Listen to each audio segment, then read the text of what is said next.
우리는 이제 10가지 환상을 차례로 살펴볼 것이다. 각각의 환상이 어떻게 너희로 하여금 지금과 같은 삶을 너희 행성에 만들겠는지 알게 될 것이다. 그리고 개개의 환상이 그 전의 환상 위에 세워진다는 것을 알아챌 것이다. 많은 환상들이 서로 무척이나 비슷해 보이는 건 실제로 비슷하기 때문이다. 모든 환상들이 첫 번째 환상의 변형에 불과하다. 그만큼 그것은 처음의 왜곡을 더 심하게 왜곡시킨다.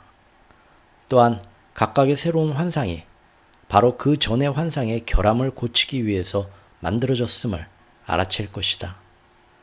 결함을 고치는 데 지친 인간들은 마침내 그냥 아무것도 이해하지 못하는 걸로 결정했다. 이렇게 해서 너희의 마지막 환상인 모른다는 무지의 환상이 만들어진 것이다. 덕분에 너희는 어깨를 으쓱하면서 그 모든 수수께끼 풀기를 그만둘 수 있게 되었다. 그러나 진화하는 정신은 그런 후퇴를 오래 두고 보지 않을 것이다. 겨우 몇천 년이라는 짧은 시간 동안, 사실 우주의 역사에서 보면 찰나에 불과한 시간 동안 너희는 무지가 더 이상 축복이 아닌 그 시점에 이르렀다. 너희는 이제 막 원시 문화에서 벗어나려는 참이다. 이제 막 이해의 도약을 이루려는 참이다. 그리고 이제 막 10가지의 환상, 이것을 꿰뚫어 보려는 참이다. 일부 인간의 10가지 환상. 첫째, 필요의 환상. 첫 번째 환상은 필요가 존재한다는 것이다. 이것은 첫 번째 환상일 뿐 아니라 가장 큰 환상이다. 나는 너희에게 너희는 아무것도 할 필요가 없다고 이미 말해왔다. 너희의 다른 모든 환상이 이 첫 번째 환상에 근거하고 있다.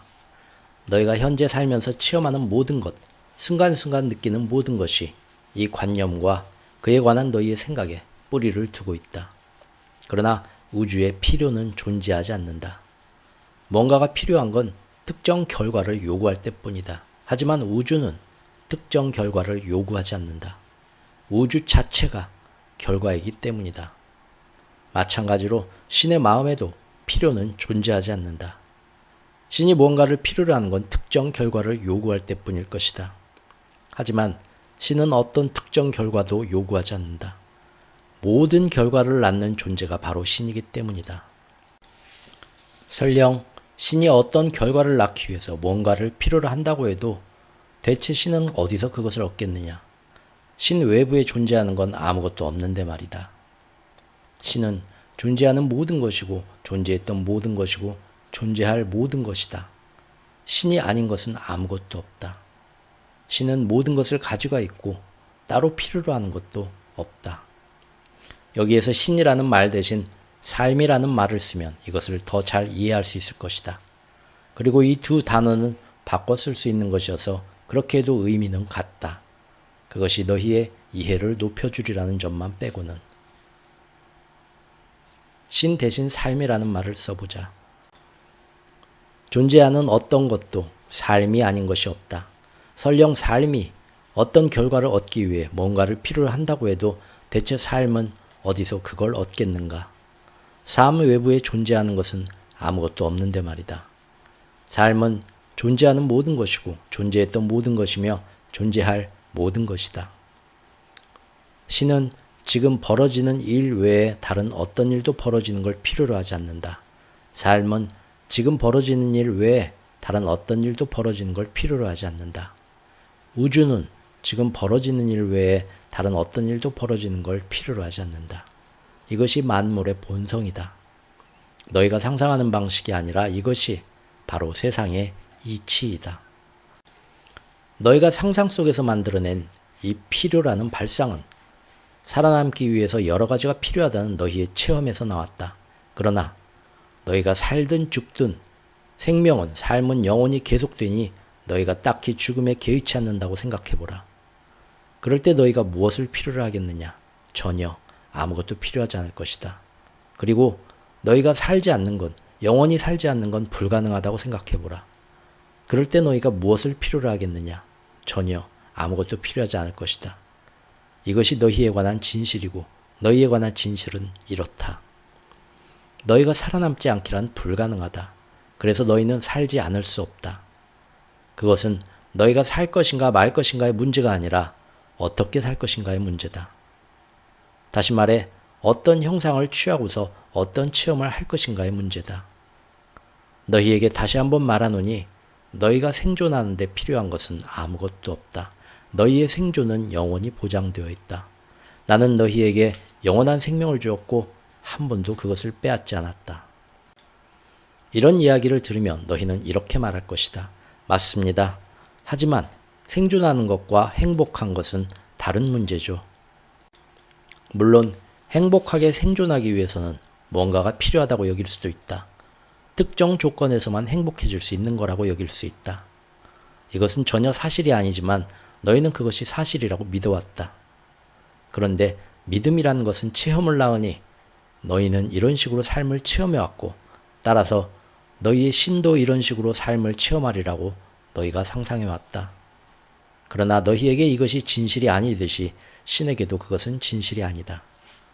너희와 신과의 차이가 있다면 신은 바로 이 점을 안다는 것뿐이다. 그러니 너희가 이 점을 알게 된다면 너희도 신처럼 될 것이다. 너희는 삶의 주인이 되어서 자신의 현실을 완전히 바꿀 것이다. 자, 여기에 위대한 비책이 있다. 행복은 특정 조건들이 낳는 결과가 아니라 행복하기 때문에 특정 조건들이 만들어진다. 이것은 워낙 중요한 명제여서 다시 한번 되풀이할 필요가 있다. 행복은 특정 조건들이 낳는 결과가 아니라 행복하기 때문에 특정 조건들이 만들어진다. 이 명제는 다른 모든 존재 상태에 똑같이 적용된다. 사랑은 특정 조건들이 낳는 결과가 아니라 사랑이기 때문에 특정 조건들이 만들어진다. 자비는 특정 조건들이 낳는 결과가 아니라 자비롭기 때문에 특정 조건들이 만들어진다. 풍요는 특정 조건들이 낳는 결과가 아니라 풍요롭기 때문에 특정 조건들이 만들어진다. 너희가 상상하거나 고안해낼 수 있는 모든 존재 상태를 여기에 대입해보라. 체험에 앞서 먼저 너희의 되어 있음이 있고 그것이 체험을 낳는다는 명제에 아주 잘 들어맞을 것이다. 그러나 너희는 이 점을 알지 못했기에 너희는 행복해지려면 특정 상황이 벌어져야만 한다고 생각해왔다. 그리고 너희의 신도 마찬가지일 거라고 상상해왔다. 그러나 신이 모든 것의 최초의 원인이라면 신이 먼저 일으키지 않은 조건이 어떻게 먼저 일어날 수 있겠는가?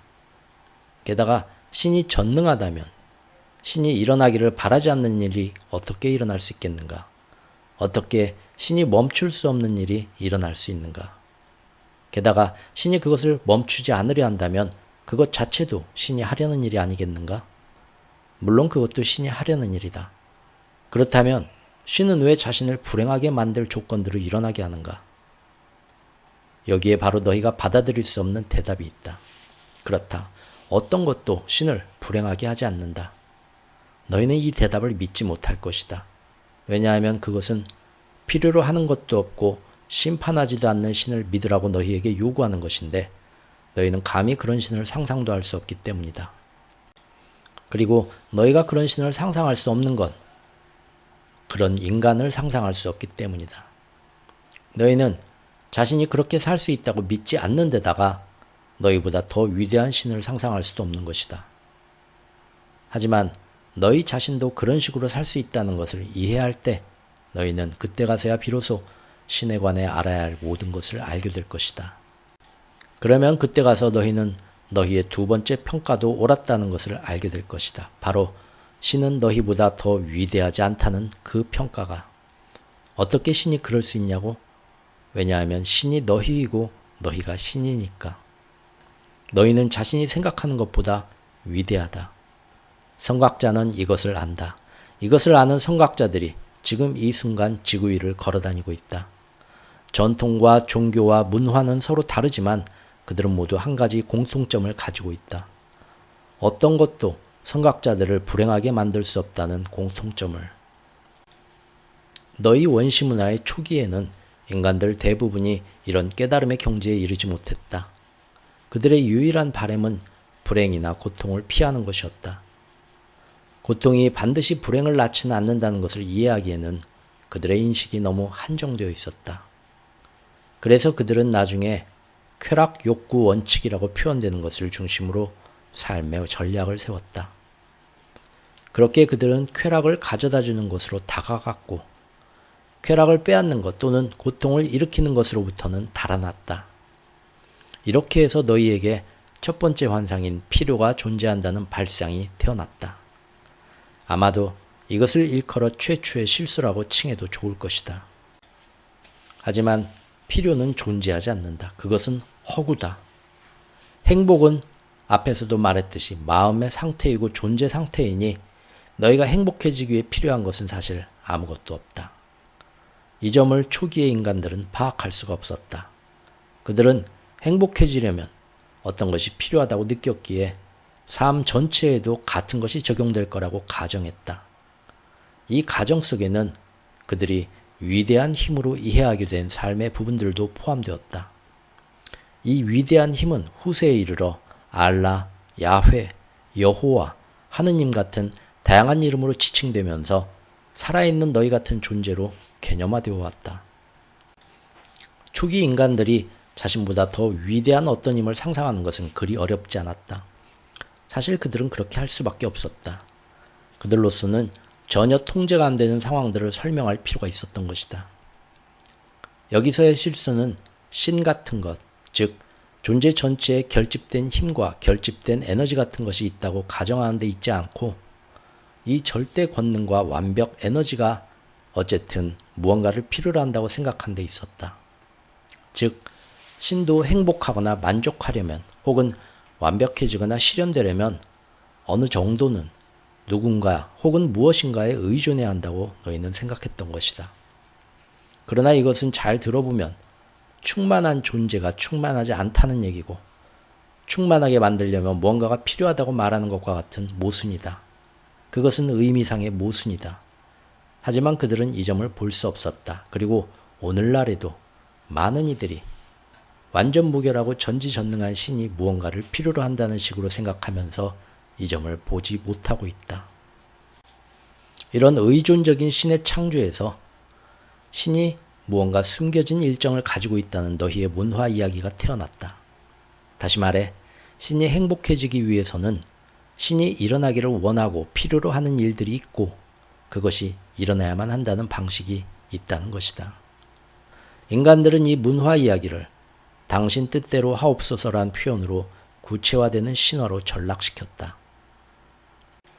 그런데 내가 뜻을 가지고 있다고 생각하게 되자 너희는 이제 내 뜻이 무엇인지 알아내려고 애쓸 수밖에 없었다. 이 점에 관해서 너희 인류가 보편적인 합의를 이뤄낼 수는 없다는 사실은 곧 드러났다. 따라서 신의 뜻이 뭔지 모든 사람이 알거나 동의할 수가 없다면 모든 사람이 신의 뜻에 따르고 있지 않을 수도 있다. 너희 중 영리한 이들은 이런 추론을 이용해서 왜 어떤 사람은 다른 사람보다 인생이 더 잘 풀리는지를 설명했다. 하지만 그러고 나자 신이 신이라면 어떻게 신의 뜻이 이루어지지 않을 수 있는가라는 새로운 질문을 제기할 수밖에 없게 되었다. 누군가가 신의 뜻에 따라 맞춰 살면서 다른 사람보다 인생이 더 잘 풀린다면 왜 누군가는 신의 뜻에 따라 살지 못하는 결과를 가지고 있고 어떻게 전지전능한 신이 자기 뜻대로 살지 못하는 사람을 데리고 있을 수 있는가? 어떻게 신의 뜻이 이루어지지 않을 수 있는가라는 새로운 질문이 나왔던 것이다. 그렇다. 이제 너희들은 깨달았다. 첫 번째 환상에 뭔가 논리적인 결함이 있는 게 분명했다. 이 결함은 첫 번째 환상, 즉 필요가 존재한다는 관념이 틀렸음을 말해주는 것이었다. 그러나 인간들은 이 틀림과 모순을 순순히 인정할 수가 없었다. 인간들은 마음속 깊은 차원에서 그 환상을 쉽게 포기할 수 없다는 걸 잘 알고 있었다. 그랬다가는 대단히 결정적인 무언가가 끝장나리란 것을 알았던 것이다. 그들이 옳았다. 그러나 그들은 실수를 저질렀다.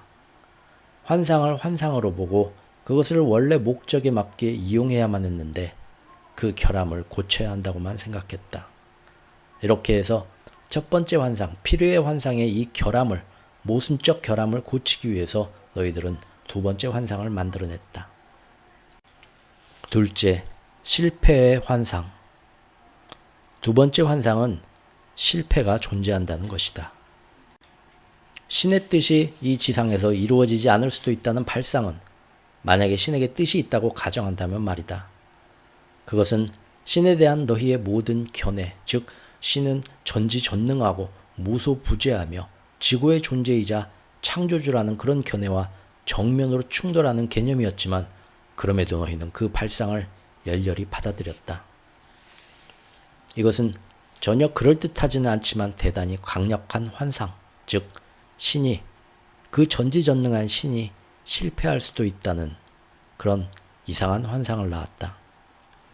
신이 무언가를 바랐는데 그것을 신이 얻지 못할 수도 있고, 신이 무언가를 원했는데 그것을 받지 못할 수도 있으며, 신이 무언가를 필요로 했는데 그렇게 되지 않을 수도 있다는 이야기다. 결국 신의 의지가 방해받을 수 있다는 것이다. 이 환상은 그러나 인간의 한정된 인식으로도 그 모순을 쉽게 지적할 수 있을 만큼 억지가 심한 것이다. 하지만 워낙 상상력이 풍부한 인류는 놀랄 만큼 손쉽게도 신빙성을 끌어다 댈 수 있었다. 신이 무언가를 필요로 할 뿐만이 아니라 신이 필요를 채우지 못할 수도 있다고 상상한 것이다. 어떻게 이렇게 했을까? 다시 한번 너희는 자신을 신에게 비춰보았다. 즉, 이번에도 너희가 신의 것으로 돌렸던 능력과 자질은 실상은 너희 자신의 체험에서 나온 것이었다. 행복해지려면 필요하다고 여기는 것을 모두 얻는 데에 너희가 실패할 수 있다는 것을 알았기에 너희는 신도 마찬가지일 거라고 선언했다. 그리고 이 환상으로부터 삶의 결과는 확실치 않다고 가르치는 문화 이야기도 만들어냈다. 삶의 결과는 제대로 풀릴 수도 있고 아닐 수도 있다. 그것은 괜찮을 수도 있고 나쁠 수도 있다. 하지만 결국에는 모든 게 제대로 될 것이다. 그렇지 않은 경우만 빼고는. 이처럼 신이 자신의 필요를 채우지 못할 수도 있다는 의구심. 어쨌든 그런 필요를 내가 갖고 있다고 가정한다면 말이다. 그런 의구심에 이런 불확실성을 보태는 것은 너희를 처음으로 두려움과 만나게 하는 결과를 낳았다. 신이라고 해서 항상 자기 마음대로 하는 건 아니라는 이야기를 고안해내기 전에는 너희에게 두려움이라는 게 없었다. 사실 아무것도 두려울 것이 없었던 것이다. 전능하고 경이롭고 영광스러운 신이 책임을 지는 데다가 세상 모두가 신의 뜻대로 제대로 잘 굴러가는데 무엇이 잘못될 수 있겠고 무엇을 두려워하겠느냐. 그런데 이런 상황에서 신이 무언가를 원했는데 그것을 실제로 얻지 못할 수도 있다는 너희의 발상이 생겨났다. 신은 자신의 모든 자녀들이 천국의 자신에게로 돌아오기를 바라지만 자녀들 스스로가 나름의 행동으로 그런 신의 뜻을 막을 수도 있다는 것이다. 그러나 이런 발상 역시 신빙성을 아무리 끌어다 대도 인간의 정신은 금방 그 모순을 알아챘다. 창조주와 창조주가 창조한 피조물이 하나이거늘 어떻게 신의 피조물이 창조주를 방해할 수 있단 말인가. 삶의 결과를 낳는 자와 그것을 체험하는 자가 똑같거늘 어떻게 삶의 결과가 불확실할 수 있단 말인가. 이처럼 두 번째 환상에도 결함이 있는 게 분명했다. 이 결함은 실패가 존재한다는 너희의 관념이 틀렸음을 말해주는 것이었다. 그러나 인간들은 이번에도 마음속 깊은 차원에서 차마 이 환상을 포기할 수 없다는 걸 알고 있었다. 그랬다가는 대단히 결정적인 뭔가가 끝장날이란 걸 알았던 것이다. 이번에도 그들이 옳았다. 그러나 이번에도 그들은 실수를 저질렀다. 이 환상을 환상으로만 보고 그것을 원래 목적에 맞게 이용해야 했지만 너희는 그 결함을 고쳐야 한다고 생각했다. 이렇게 해서 두 번째 환상의 결함을 고치기 위해서 너희는 세 번째 환상을 만들어냈다. 세 번째, 분리의 환상. 세 번째 환상은 분리가 존재한다는 것이다. 두 번째 환상, 즉 실패가 존재할 수 있다는 그런 결함에서 벗어날 수 있는 유일한 탈출구는 세 번째 환상, 즉 창조주와 피조물은 완전히 하나가 아니라는 환상을 만들어내는 것이었다. 이것은 인간에게 불가능한 것을 가능한 것으로 여기도록 요구했다. 즉 하나인 것을 하나가 아닌 것으로, 다시 말해 통일된 것을 실제로는 분리된 것으로 여겨야만 했던 것이다. 이것이 바로 분리의 환상, 분리가 존재한다는 관념이다. 너희 종은 만약 피조물이 그들의 창조주와 분리되어 있고 창조주가 피조물에게 무엇이든 그들 마음대로 할 수 있게 했다면 결국 피조물이 창조주가 바라지 않는 일까지도 할 수도 있다고 추론했다. 그러나 이런 상황은 사실 창조주의 뜻이 손상되는 것을 의미한다. 신이 무엇인가를 원해도 그것을 얻지 못할 수도 있다는 것이다. 분리는 사실 이렇게 실패의 가능성을 낳고 있고 실패는 무언가 필요가 있을 때만 일어날 수 있다. 이처럼 각각의 환상들은 사실 서로의 결함 때문에 서로에게 의존하고 있다. 처음에 이 세 가지 환상이 특히 중요하다.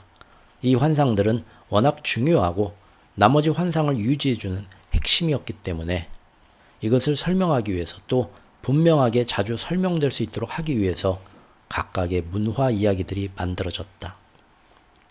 각각의 너희 문화가 나름대로 이야기들을 만들어냈지만 그것이 제시하는 요지는 모두 똑같다.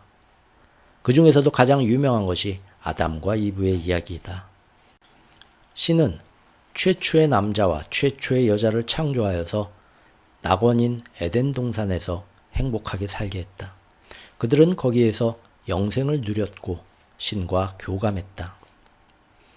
신이 그들에게 이런 평화로운 삶을 주는 대가로 요구한 것은 단 한 가지였다. 즉 선악과를 먹지 말라고 명령했다. 그런데 너희의 전설에 따르면 어쩌다가 이브가 그 과일을 먹었다. 명령을 어긴 것이다. 그러나 그것은 전적으로 이브의 잘못만은 아니었다. 이브는 너희가 현실에서 사탄이나 악마라고 부르는 존재인 뱀의 유혹에 빠졌던 것이다. 이 악마란 건 도대체 누구인가? 어떤 이야기에 따르면 악마는 타락한 천사다. 그는 원래는 신의 피조물이었던 주제에 감히 자신을 창조한 신만큼 위대해지기를 원했다. 그 이야기에서 사탄의 이런 행동은 최대의 죄악이자 최고의 신성모독, 불경으로서 치부되었다. 모든 피조물은 창조주를 우러러 받들어야지 감히 창조주만큼 위대해지거나 창조주보다 위대해지려 해서는 안 된다는 것이었다. 이 문화 이야기를 자세히 뜯어보면 너희는 평소 습관과 달리 인간의 체험으로 비춰지지 않는 특성을 나에게 부여하고 있다.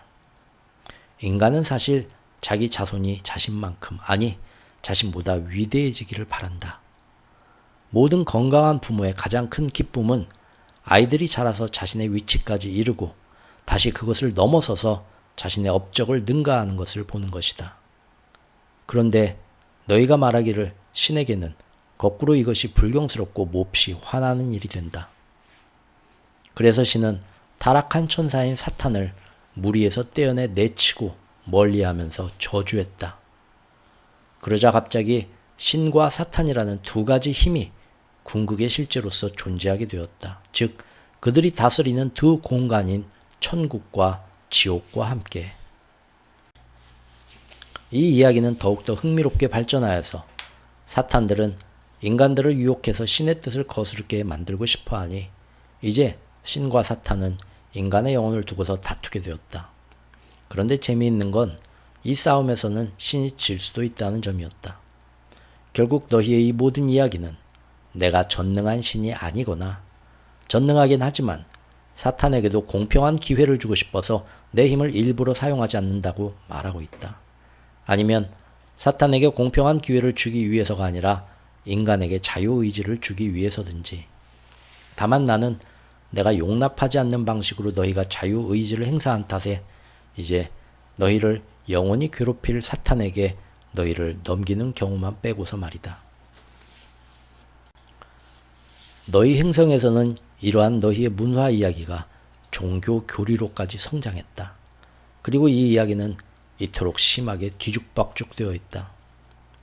많은 사람들이 아담과 이브 이야기에서 이브가 선악과를 먹었기 때문에 그 벌로써 내가 최초의 남녀인 그들을 에덴 동산에서 내쫓은 것으로 믿었다. 그리고 너희가 이것을 믿을 수 있다면 나는 최초의 인간의 죄를 그 후에 살았던 모든 그들의 후손 남녀들에게 몽땅 지우고 그들이 지상에서 사는 동안 그들 또한 나와 분리되어 있도록 선고함으로써 그들을 잔혹하게 처벌했다.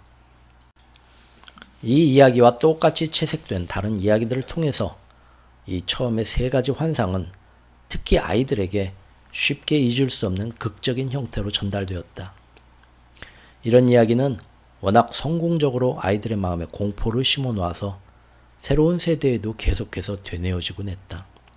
이렇게 해서 처음의 세 가지 환상은 인간들의 마음속 깊이 스며들었다. 첫째, 신은 숨겨진 계획을 가지고 있다. 즉, 필요가 존재한다. 둘째, 삶의 결과는 불확실하다. 즉, 실패가 존재한다. 셋째, 너희는 신으로부터 분리되어 있다. 즉, 분리가 존재한다. 나머지 환상들의 결정적인 역할을 한 것은 필요와 실패가 존재한다는 관념이지만 인간사에 가장 큰 영향을 미친 것은 분리가 존재한다는 세 번째 관념이었다. 인류는 오늘날까지도 이 세 번째 환상의 영향을 느끼고 있다. 세 번째 환상, 분리의 환상이 사실이라고 생각할 때 너희는 한 종류의 삶을 체험할 것이고 그것이 사실이 아니고 실제로는 환상이라고 생각할 때 너희는 다른 종류의 삶을 체험할 것이다. 그리고 이 두 가지의 체험은 전혀 다를 것이다. 지금 너희 행성의 사람들 거의 모두가 분리의 환상이 실제라고 믿고 있다. 그 결과 사람들은 신에게서도 분리되어 있고 서로 간에도 분리되어 있다고 느낀다.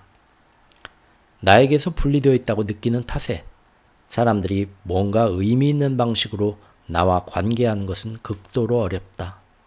그들은 나를 오해하거나 두려워하고 아니면 내 도움을 구걸하거나 혹은 전적으로 나를 부정한다. 그렇게 하면서 인간들은 우주에서 가장 강력한 힘을 활용해 볼 영광스러운 기회들을 놓쳐왔다. 그들은 삶을 전혀 통제할 수 없다고 생각하기 때문에 바꿀 수 없다고 여기는 삶의 조건 속에서도 도저히 피할 수 없다고 믿는 체험과 결과를 낳으면서 삶에 순종해왔다. 그들은 소리 없는 절망을 살면서 아픔을 제물로 바치고 기쁜 마음으로 그것을 견뎌낸다. 자신들의 말없는 용기가 천국에 들어가기에 충분히 자격을 부여해주고 자신들은 천국에서 보상받으리라 믿으면서 불평 없이 고통을 감수하는 것이 여러 가지 이유에서 영혼을 위해 좋은 일일 수는 있지만 천국에서의 보상을 보장받는 게 그런 이유들 중 하나는 아니다. 용기 자체가 하나의 보상이며 남을 괴롭히거나 불평하는 것을 정당화할 명분은 어디에도 없기 때문이다. 그러므로 성각자는 절대 불평하지 않음으로써 고통이 자기 내부는 물론이고 자기 외부로도 번지지 않게 한다. 그러나 성각자가 불평하지 않는 것은 고통을 줄이기 위해서가 아니라 아픔의 체험을 고통이 아닌 그냥 아픔으로 해석하기 때문이다. 아픔은 그냥 하나의 체험이지만 고통은 그 체험을 놓고서 내리는 판단이다. 많은 사람들이 자신이 겪는 아픔을 달갑지 않은 것으로 일어나서는 안 되는 것으로서 판단한다. 그러나 아픔을 그 안에서도 완벽함을 보고 완벽으로 받아들인 정도에 따라서 삶의 고통도 꼭 그만큼 제거될 수 있다. 성각자들은 이런 인식을 통해서 모든 고통을 극복한다. 비록 모든 아픔을 피할 수는 없지만 깨달음을 얻지 못한 사람이라도 아픔과 고통의 차이를 체험한다. 심하게 쑤시는 이를 뽑을 때를 예로 들 수 있는데 이를 뽑는 건 아프지만 그것은 매우 달가운 아픔이다.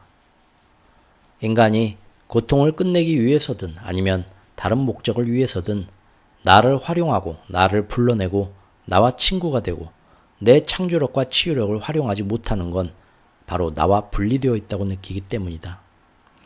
반면에 인간이 자신에게는 절대 하지 않을 온갖 짓을 남들에게 저지르는 건 서로 간에 분리되어 있다고 느끼기 때문이다.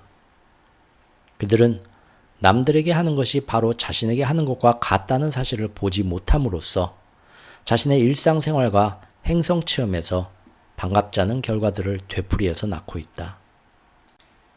인류는 역사의 여명기 이후로 계속 똑같은 문제에 부딪혀 왔다는 이야기가 있다. 물론 항상 그 정도는 덜해졌지만 이것은 사실이다.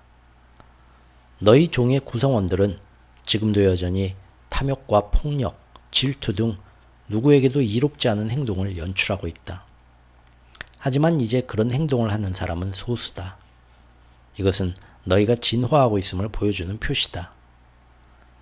그런데 너희 사회는 이런 행동을 바꾸려고 하기보다는 처벌하는 데 더 노력을 기울인다.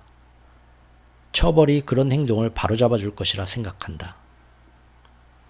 아직도 일부 사람들은 바람직하지 않은 행동을 만들어내고 불러일으키는 사회 여건을 바로잡기 전까지는 아무것도 바로잡히지 않으리라는 그 점을 이해하지 못한다.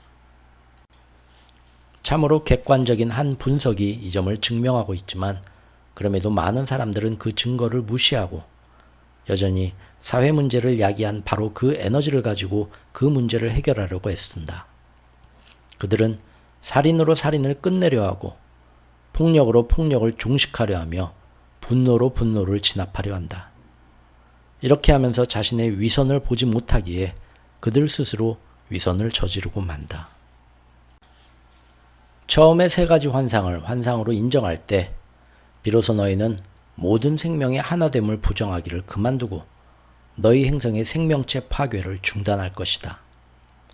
많은 인간들이 지금도 여전히 자신을 남들과 다른 모든 생명체와 또 신과 분리되어 있다고 여긴다. 그들은 스스로 자신을 파괴하는 것을 뻔히 보면서도 자신들의 행동이 어째서 그런 건지 이해할 수 없다고 우긴다. 자기 개인의 행동 탓은 아니라는 말도 빼지 않고 덧붙이면서 이것은 그들이 개인 차원의 결정과 선택이 거시세계와 어떻게 연결되는지를 보지 못하기 때문이다. 이것이 현재의 많은 사람들의 믿음이다. 그리고 그런 믿음을 바꾸는 것은 원인과 결과를 진실로 이해하는 너희에게 달려있다. 너희의 동료 인간들은 자신이 일요일자 신문을 받아보기 위해서 매주 몇십만 그루씩의 나무를 베어내는 것이 전체에 어떤 부정적인 결과도 미치지 않는다고 믿는다. 그들로서는 자신의 생활 방식을 바꾸지 않으려고 온갖 종류의 불순물을 대기 속에 뿜어내는 것이 전체에 어떤 부정적인 영향도 미치지 않는다고 말한다. 그들로서는 태양의 에너지 대신 화석 연료를 쓰는 것이 인류 전체에 어떤 부정적인 영향도 미치지 않는다. 그들로서는 담배를 피우거나 끼니마다 육류를 먹거나 과음하는 것이 전체에 어떤 부정적인 영향도 미치지 않기에 그것을 지적하는 사람들을 지겨워한다. 그들은 어떤 부정적인 결과도 미치지 않는다고 말하면서 부정적인 영향을 지적하는 사람들을 지겨워한다. 그들은 개개인의 행동이 전체를 실제로 붕괴시킬 만큼 부정적인 영향을 미칠 수는 없다고 중얼거린다. 이런 일은 어떤 것도 분리되어 있지 않을 때만, 이 모든 일을 전체가 전체에게 실제로 저지를 때만 가능한 거야. 하지만 이런 일은 있을 수 없어. 세 번째 환상은 사실이야. 우리는 분리되어 있기 때문이지라고. 하지만 다른 사람, 삶의 모든 것과 하나가 아닌 개별 존재의 개개 행동이라도 삶 자체에 매우 현실적인 영향을 미치는 듯이 보이는 게 사실이다. 너희가 원시문화의 사고방식에서 좀 더 진화된 사회로 발전해감에 따라 마침내 점점 더 많은 인간들이 이 사실을 인정하기 시작했다. 이것은 너희와 같은 사람들이 행하는 노력 덕분이다. 너희가 목소리를 높이고 경종을 울렸기 때문이다. 각기 나름의 방식으로 어떤 이는 조용히 개인 차원에서 또 어떤 이는 집단 차원에서 서로를 일깨우는 노력에 합류해왔다. 지난 시대에는 남들을 일깨울 준비가 되고 그렇게 할 수 있었던 사람들이 지금의 너희만큼 많지 않았다. 그래서 대다수 사람들이 환상 속에 푹 빠져 살면서 골머리를 앓곤 했다. 서로 분리되어 있다는 사실이 왜 문제를 만들어낼까? 어째서 한 사람이 만인을 위해, 만인이 한 사람을 위해 존재하는 공동체 생활이 아닌 다른 경우에는 투쟁이 불가피한 걸까? 이것이 인간이 던지기 시작한 물음이었다. 그렇다. 세 번째 환상에도 결함이 있는 게 분명했다. 이 결함은 분리가 존재한다는 너희의 관념이 틀렸음을 말해주는 것이었다.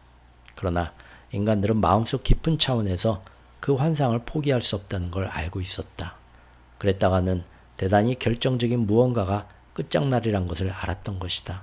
이번에도 그들이 옳기는 옳았다. 그러나 이번에도 그들은 실수를 저질렀다. 환상을 환상으로만 보고 그것을 원래 목적에 맞게 이용해야 하는 대신에 그 결함을 고쳐야 한다고 생각했던 것이다. 이렇게 해서 세 번째 환상의 결함을 고치기 위해 네 번째 환상인 부족의 환상이 만들어졌다.